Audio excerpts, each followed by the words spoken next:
হে আমার প্রতিপালক, আমি আপনার নিকট আশ্রয় প্রার্থনা করছি শয়তানের কুমন্ত্রণা হইতে। হে আমার প্রতিপালক, আমি আপনার নিকট আশ্রয় প্রার্থনা করছি তাদের উপস্থিতি হইতে। সালামুন আলাইকুম। কোরআন থেকে জানতে চাই, আমি মহিউদ্দিন। আমি এখন আলোচনা করব জিকির কিভাবে করব।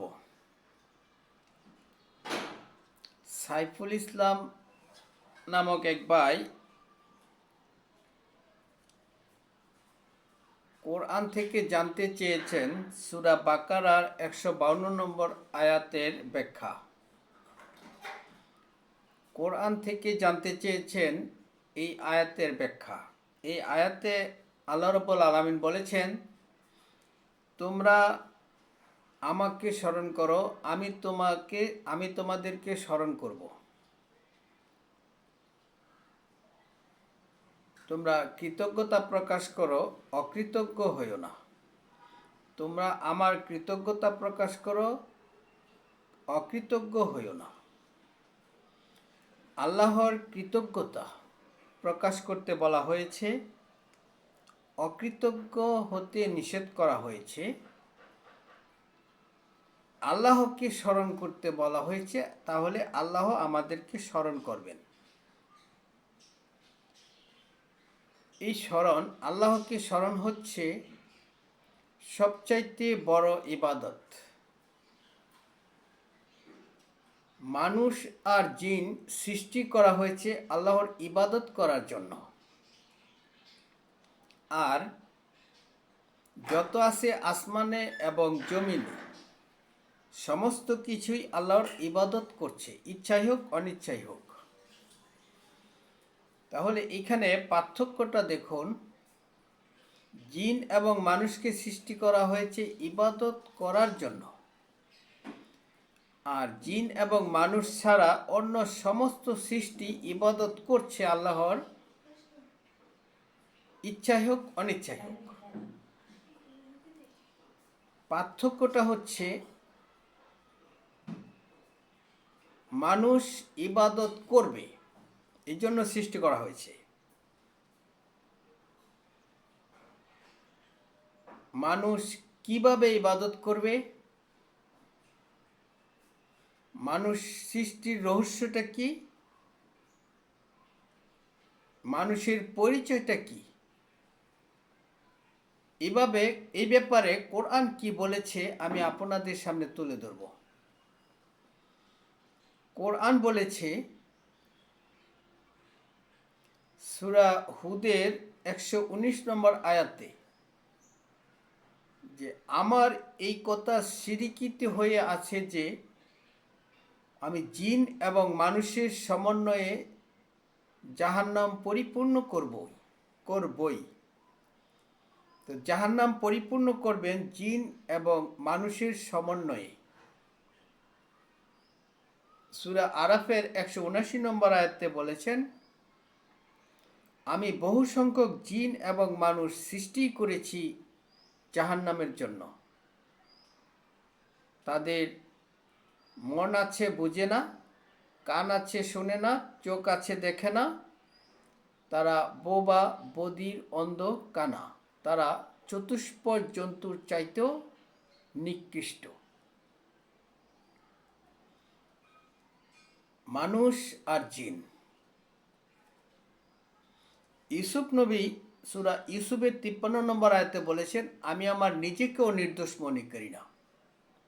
প্রত্যেকটা মানুষই অপরাধী, তবে ওই ব্যক্তিটা ছাড়া যার প্রতি আমার প্রতিপালক দয়া করে। দেখুন, প্রত্যেকটা মানুষই অপরাধী। সূরা নিসার 79 নম্বর আয়াতে বলেছেন, রসুলকে উদ্দেশ্য করে, আপনার জন্য যত কল্যাণ আসে সেটি আমার ইচ্ছায় আসে। যত কল্যাণ হয় সেটি আমার ইচ্ছায় হয়। আর আপনার জন্য যত অকল্যাণ আসে সেটি আপনার কারণেই আসে। তো রসুল তো মানুষ, এই মানুষের কারণেই অকল্যাণ আসে, আর কল্যাণ যতটুকু আসে সেটি আল্লাহর ইচ্ছায় আসে। তো মানুষের ক্ষমতা নাই কল্যাণমূলক কাজ করার, ভালো কাজ করার, আল্লাহর ইচ্ছা ব্যতিরেকে। সূরা ইউনূসের ৯৯ এবং ১০০ নম্বর আয়াতে আল্লাহ রাব্বুল আলামিন বলেছেন, আমি যদি চাইতাম তাহলে সকলকেই হেদায়েত দিয়ে দিতাম, তাহলে আপনি কি তাদের উপর জোর জবরদস্তি করবেন? আমার ইচ্ছা ছাড়া কেউ ঈমানও আনতে পারবে না। এই কথাটা যারা বুঝে না তাদের দিলের মধ্যে মোহর মেরে দেই। দেখুন, মানুষের পরিচয়, এই হলো মানুষের পরিচয়। তাদেরকে সৃষ্টি করা হয়েছে জাহান্নামের জন্য। তাদের অপরাধটা কি? এই ব্যাপারে আল্লাহ রাব্বুল আলামিন কোরআনে অনেক আয়াত বলেছেন। তিনি বলেছেন, আমি তাদেরকে জানি কে জান্নাতে যাবে, কে জাহান্নামে যাবে, আমি তাদেরকে জানি।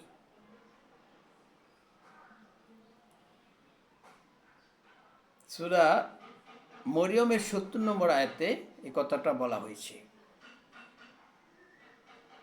আমি তাদেরকে জানি তখন থেকে, যখন আমি তাদেরকে মাটি থেকে সৃষ্টি করি।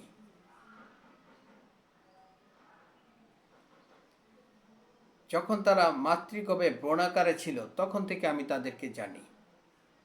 সূরা নাজমের ৩২ নম্বর আয়াত। তো আল্লাহ রাব্বুল আলামিন সমস্ত কিছু জানেন, সমস্ত গায়েবের একমাত্র পরিজ্ঞাতা। তিনি তার এই গায়েবের খবর কারো কাছে প্রকাশ করেন না, তার মনোনীত রসুলগণ ব্যতীত। সমস্ত গায়েবের একমাত্র পরিজ্ঞাতা। তো এই গায়েবের খবর মানুষের কাছে দিয়েছেন তিনি, যাকে তিনি রসুল হিসেবে মনোনীত করেছেন তার কাছে। সূরা জিনের ২৬-২৭ নম্বর আয়াত পড়ে দেখবেন। তো সৃষ্টিগতভাবে মানুষ অপরাধী, সেই মানুষদেরকে আল্লাহ রাব্বুল আলামিন বলছেন যে আমি জিন এবং মানুষ সৃষ্টি করেছি আমার ইবাদত করার জন্য। আর তিনি বলছেন, আমার ইচ্ছা ছাড়া কেউ ঈমানও আনতে পারবে না, ইবাদত করতে পারবে না যদি আমি না চাই। যত ইবাদত করে তারা, যত কল্যাণমূলক কাজ করে সেটি আমার ইচ্ছায়, আর অকল্যাণমূলক কাজ হয় তাদের নিজের ইচ্ছায়। তাহলে তারা কীরকম অপরাধী একটু চিন্তা করে দেখুন। তারা যে অপরাধী সেটা আল্লাহ ছাড়া আর কেউ জানে না। কেন তারা অপরাধী? কোরআনে কিছু কথা তিনি বলেছেন। সূরা হিজরের ১৩, ১৪, ১৫ নম্বর আয়াত, যে আমি যদি আসমানের দুয়ার খুলে দিতাম আর তাতে যদি তারা সারাদিন আরোহণ করত, ঘোরাফেরা করত, তথাপি তারা ফিরে এসে বলতো আমাদেরকে সম্মোহিত করা ছিল, আমরা জাদুগ্রস্ত হয়ে পড়েছিলাম। অর্থাৎ তারা ঈমান আনবে না। সূরা আনামের ১১১ নম্বর আয়াত, সূরা রাদের ৩১ নম্বর আয়াত, এগুলি আপনারা পড়ে দেখবেন। আল্লাহ রাব্বুল আলামিন বলেছেন, এই কোরআন দিয়ে যদি আমি জমিনকে দ্বিখণ্ডিত করতাম, পৃথিবীকে দ্বিখণ্ডিত করে দিতাম, পাহাড়গুলিকে যদি চলমান করে দিতাম,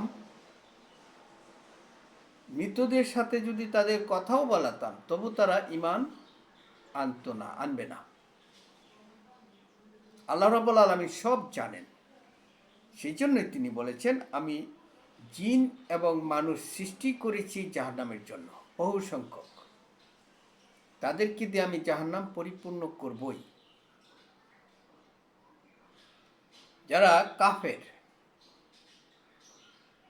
তাদেরকে আপনি উপদেশ দেন বা না দেন, উভয়টি তাদের জন্য সমান। সূরা বাকারার 6 নম্বর আয়াত। তাদের মধ্যে কিছু লোক আছে, তারা বলে যে আমরা ঈমান এনেছি আল্লাহর প্রতি, পরকালের প্রতি, অথচ তারা ঈমানদার নয়। সূরা বাকারার 8 নম্বর আয়াত। এই হলো মানুষের পরিচয়। আর অন্যান্য সৃষ্টি তারা ইবাদত করছেই, ইচ্ছাই হোক অনিচ্ছাই হোক। সূরা নূরের 41 নম্বর আয়াত, সূরা রাদের 15 নম্বর আয়াত, সূরা হজ্জের 18 নম্বর আয়াত, এই আয়াতগুলি আপনারা পড়ে দেখবেন।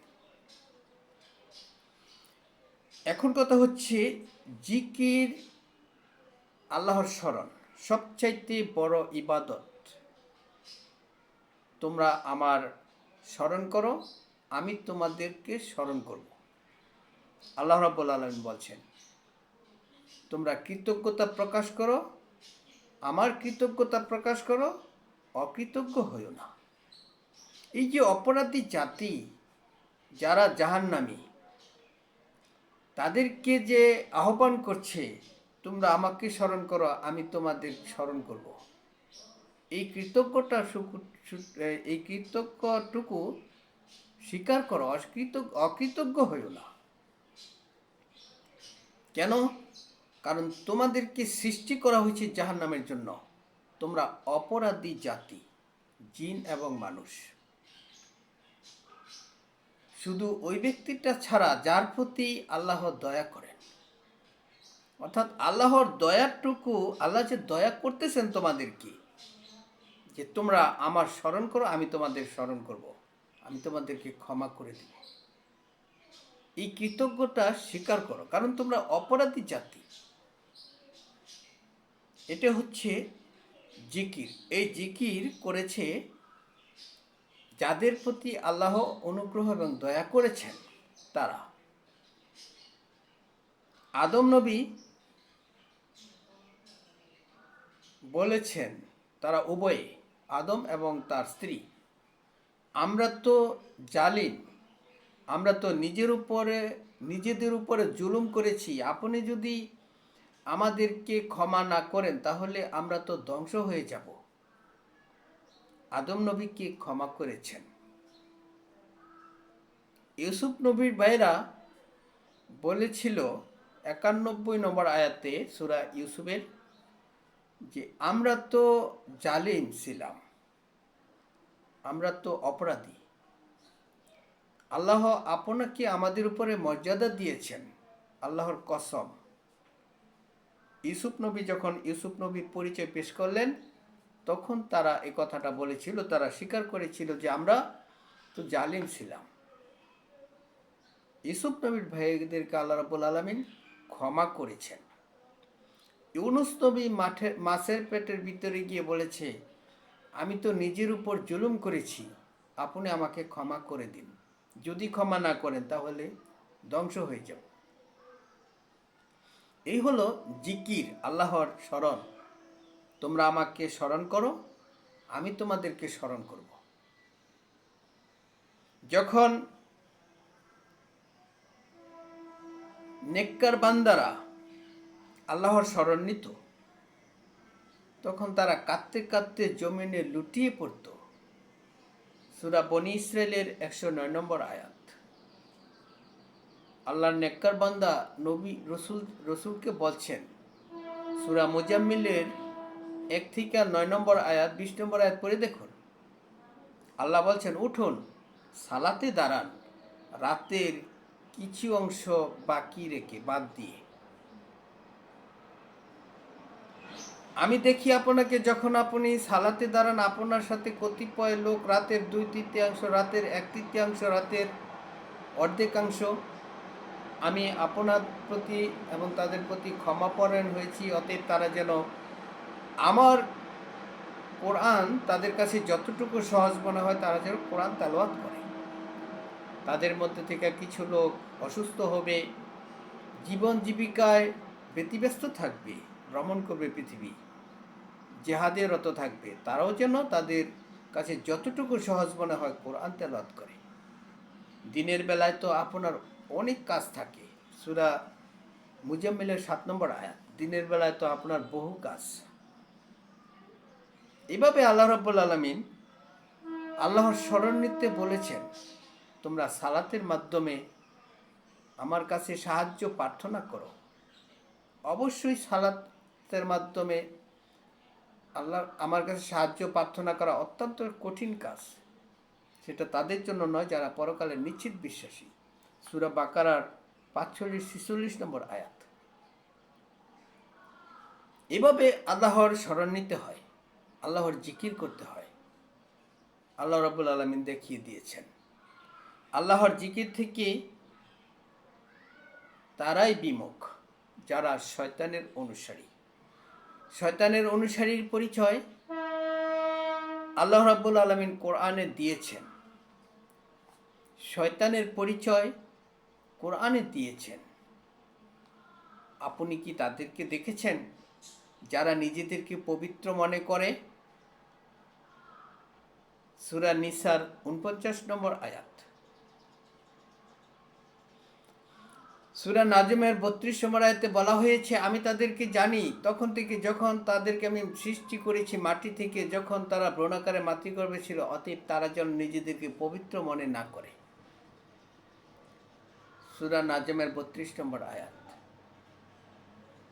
সূরা 38 নম্বর সূরার 85 নম্বর আয়াতে বলেছেন শয়তানকে উদ্দেশ্য করে, আমি তোমাকে এবং তোমার অনুসারীদেরকে দিয়ে আমি জাহান্নাম পরিপূর্ণ করব। শয়তানের অনুসারী তো হচ্ছে তারা যারা নিজেদেরকে পবিত্র মনে করে। আল্লাহ রাব্বুল আলামিন কি বলেছেন?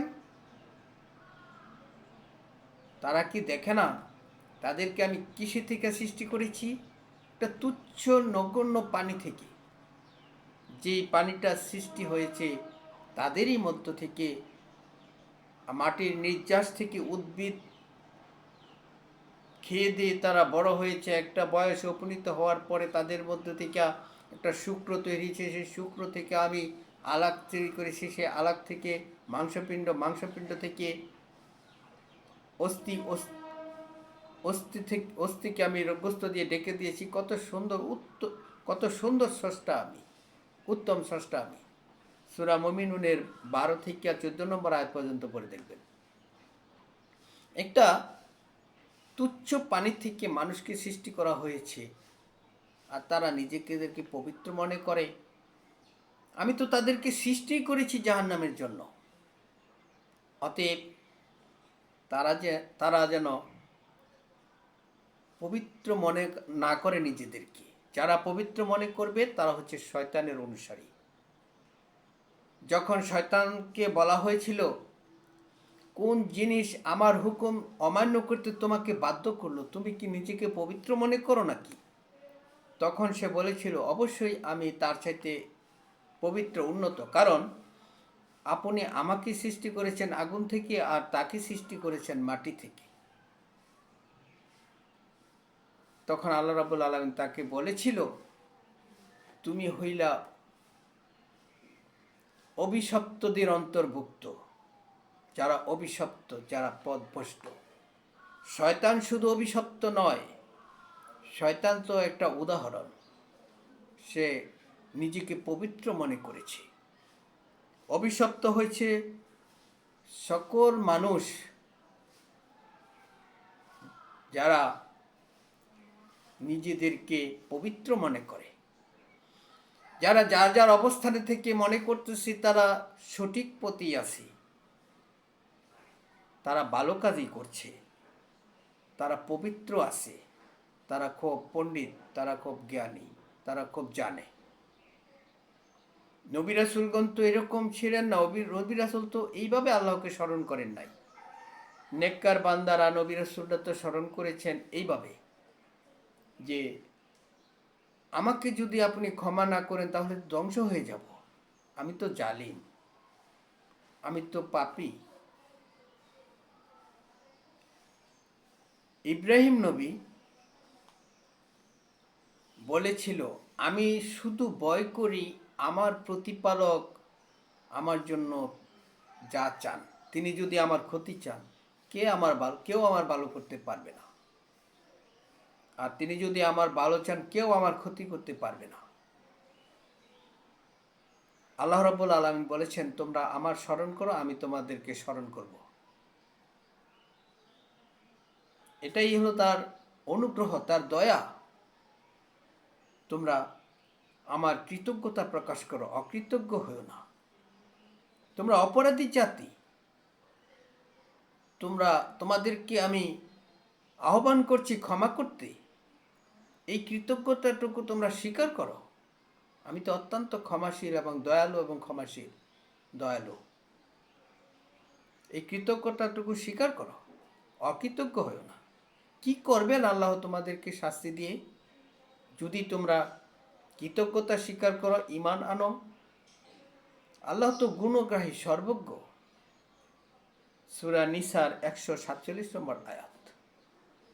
কি করবেন তিনি তোমাদেরকে শাস্তি দিয়ে? যদি তোমরা কৃতজ্ঞতা প্রকাশ করো। এই অপরাধী জাতি, এই মানুষ, যাদেরকে নাকি সমস্ত কিছু দেখানোর ফলেও তারা ঈমান আনবে না। আল্লাহ যদি না চান, আল্লাহ যদি দয়া না করেন, আল্লাহর ইচ্ছা ছাড়া কেউ ঈমানও আনতে পারে না। এই মানব জাতি, তারা যারা অন্যান্য সৃষ্টি থেকে আলাদা, তাদের ক্ষেত্রে বলা হয় নাই যে তোমরা আমাকে স্মরণ করো, আমি তোমাদেরকে স্মরণ করব। তাদেরকে বলা হয় নাই যে তোমরা আমার ইবাদত করো, আমি তোমাদেরকে ইবাদতের জন্য সৃষ্টি করেছি। এরকম কথা অন্য সৃষ্টির ক্ষেত্রে বলা হয় নাই। শুধু জিন এবং মানুষের ক্ষেত্রে বলা হয়েছে, আমি শুধু তাদেরকে সৃষ্টি করেছি আমার ইবাদত করার জন্য। তাদেরকে সৃষ্টি করেছেন ইবাদত করার জন্য। যদি জিন এবং মানুষকে সৃষ্টি না করে শাস্তি দিতেন, কারণ তিনি তো জানেন এই অপরাধী জাতির ব্যাপারে। তিনি বলছেন, আমি তোমাদেরকে ক্ষমা করার জন্যই, ইবাদত করার জন্য আমি তোমাদেরকে সৃষ্টি করেছি। সেই ইবাদতটা হচ্ছে আল্লাহর স্মরণ, আল্লাহর কাছে ক্ষমা প্রার্থী হওয়া। আল্লাহর কাছে ক্ষমা প্রার্থী হয়ে, এটাই হচ্ছে সবচেয়ে বড় ইবাদত, আল্লাহর স্মরণ। যেভাবে নবী রাসূলগণ নিয়েছেন, আল্লাহ রাব্বুল আলামিন যাদেরকে তৌফিক দিয়েছেন। শয়তান তো ক্ষমা প্রার্থী হয় নাই। আজকে যারা যার যার অবস্থানে থেকে এই কোরআন বাদ দিয়ে যারা বিধান রচনা করছে, যারা কিতাব রচনা করছে, তাদের ব্যাপারে বলা হয়েছে, যারা নিজ হাত দিয়ে কিতাব রচনা করে তাদের জন্য ধ্বংস। সূরা বাকারার ৭৯ নম্বর আয়াত। রসুলকে বলেছে, সে যদি নিজে থেকে কোনো কথা রচনা করে আমার নামে চালিয়ে দিত, আমি তার ডান হাত চেপে ধরে কণ্ঠলাইনে কেটে ফেলতাম। সূরা হাক্কার ৪৪-৪৫ নম্বর আয়াত। তারা অসার বাক্য সংগ্রহ করে মানুষদেরকে শোনায় আল্লাহর প্রদত্ত বিধানকে কুলসিত করার জন্য, হেয় প্রতিপন্ন করার জন্য। সূরা লোকমানের ৬ নম্বর আয়াত। এভাবে আল্লাহ রাব্বুল আলামিন সমস্ত কিছু জানিয়ে দিয়েছেন। তিনি বলেছেন, আমার কৃতজ্ঞতা প্রকাশ করো, অকৃতজ্ঞ হইও না। তোমরা আমাকে স্মরণ করো, আমি তোমাদেরকে স্মরণ করব। পরিশেষে আমি আপনাদেরকে কোরআনের বাইরে গিয়ে একটা উদাহরণ দিচ্ছি। সেটি হচ্ছে, কারো যদি ফাঁসির আদেশ হয়ে যায়, সেই ফাঁসির আদেশকৃত ব্যক্তি যদি শুনতে পায় যে রাষ্ট্রপতি আহ্বান করছে তাকে, তুমি আমার শরণাপন্ন হও, আমার কাছে আসো, আমি তোমাকে ফাঁসির কাষ্ঠ থেকে বাঁচিয়ে দিব, সেই রাষ্ট্রপতির কাছে কি সে ছুটে যাবে না? আল্লাহ রাব্বুল আলামিন জাহান্নামী অপরাধী পাপী লোকগুলিকে আহ্বান করছে, তোমরা আমার শরণাপন্ন হও, আমি তোমাদেরকে স্মরণ করব। আমার কৃতজ্ঞতা অস্বীকার করিও না, কৃতজ্ঞতা স্বীকার করো, তোমরা অকৃতজ্ঞ হও না। আল্লাহ তো অত্যন্ত ক্ষমাশীল এবং দয়ালু। আমি আমার আলোচনা আর দীর্ঘায়িত না করে এখানে শেষ করছি। আপনাদের উপর শান্তি বর্ষিত হোক।